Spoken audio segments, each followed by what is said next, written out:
তাদেরকে তুমি দুনিয়াতেই তাদের বিচার করো, তাদের উপরে তুমি গজব নাজিল করো।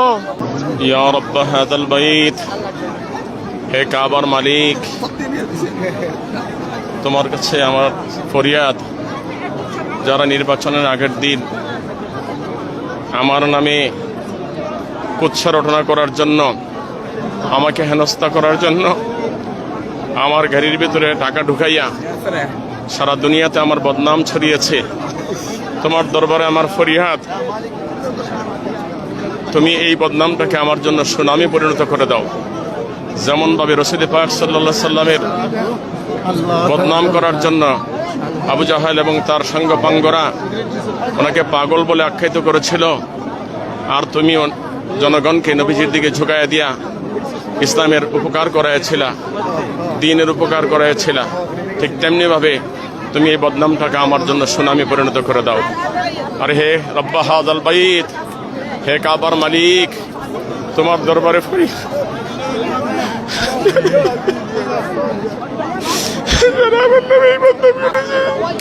তাদেরকে তুমি দুনিয়াতেই তাদের বিচার করো, তাদের উপরে তুমি গজব নাজিল করো।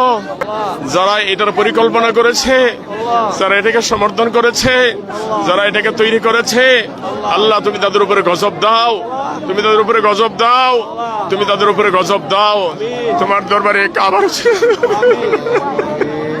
তুমি জানো আমি নির্দোষ, বাংলাদেশের কোর্ট আমাকে নির্দোষ করেছে। আল্লাহ, তারা আমার নামে কুৎসা রটনা করার জন্য তারা আমাকে এই কাজটা করেছে। আল্লাহ, আল্লাহ, তারা আমার নামে এই কাজটা করেছে।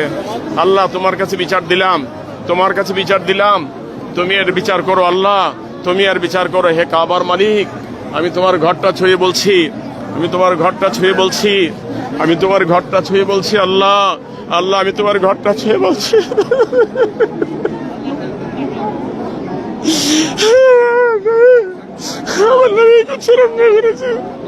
আল্লাহ, তুমি তাদেরকে ধ্বংস করে দাও।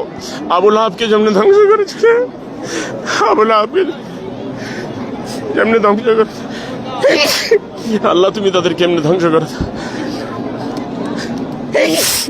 আল্লাহ, তুমি তাদেরকে এমনি ধ্বংস করে দাও। হে কাবার মালিক, তুমি তাদেরকে এইভাবে ধ্বংস করে দাও। আল্লাহ, যারা এইভাবে আমার নামে কুৎসা রটনা করেছে, আল্লাহ তুমি তাদেরকে ধ্বংস করো।